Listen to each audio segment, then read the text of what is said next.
Kevadel kasvuhoone hankimine jääb ilmselt hiljaks, sügis on see õige aeg ja et kasvuhoonetest rääkida tulime Viljandisse, kus pakutakse minu nägemise järgi vägagi asjalikke kasvuhooneid. Tänane ilm on kaunikesti tuuline, ega tuul neid lendu ei vii? Kasvuhoonete või meie vanasõna ongi see, et haned läinud hallid ilmad, luiged läinud kasvuhooned taga. Aga selleks, et seda ei juhtuks, siis on kasvuhooned käivad enamasti jalgupidi maa sisse, ehk nad siis ankurduvad iga kaare tagant ära päris sügavalt ja ei tee see tuul neile midagi. Mis karkassiks on teie kasvuhoonel? Karkass on valmistatud Leedu tehases, see on singitud teras, ta on 1 millimeeter paks ja seda on päris palju. Koormuskatseks on meil betoontomatid ja kui te siin hästi räägite, siis Raivo on nõus teil rippuma seal otsas pärast. Mudeli valikuid ma saan aru 2. Leedu kasvuhooneid on 2, tulemas on 3, mis on siis klassika selles mõttes, et siis ta näeb välja nagu selline väga klassikaline klaaskasvuhoone, aga meil on ka müügiartiklite hulgas üks Iisraeli ja Ameerika kasvuhoone, mis on iseenesest konstruktsioonilt nüüd kõige nõrgem ja siis Vene kasvuhooned.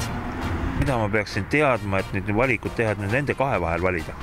No tomatid kasvavad igal pool ikka ümmargused, ütleme, kohe algatuseks.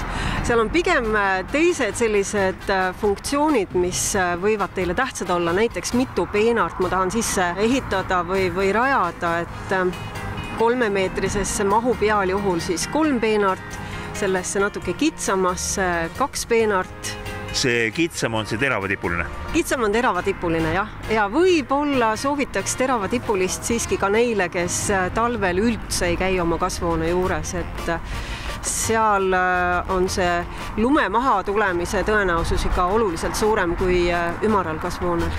Mugavust te pakute ka juurde? No selliseid mugavustarvikuid on meil tõesti üsna mitmeid. Meil on müügil automaatavajad, mis võib-olla isegi ei ole nii tähtsad kevadel, kuivõrd keset suve, kui inimesed on tööl ja päike tuleb välja ja kasvuhoone tuleks lahti teha, et siis on need automaatavajad täiesti asendamatud, et päike tuleb välja, luuk läheb lahti, pilv tuleb ette, luuk läheb kinni. Nii lihtne ta ongi. Ja siis loomulikult veel automaatsed kastmissüsteemid, mis kindlasti kergendavad oluliselt hobikasvuhoone inimeste tegemisi. Mulle meeldiks vähem kummardada, kui ma tahan peenart kõrgemale tõsta, kas midagi taolist teil on ka olemas? Meil on täiesti riiulid olemas, et inimesed ei pea olema kummargil peenarde kohal. Päris kindlasti on teil olemas ka internetikodulehekülg. www.kasvuhoonet.com. Mida siis kokkuvõtteks öelda? Võtkem asjatundja nõuannet kuulda ja teeme selle kasvuhoone ehitamise töö sügisel ära.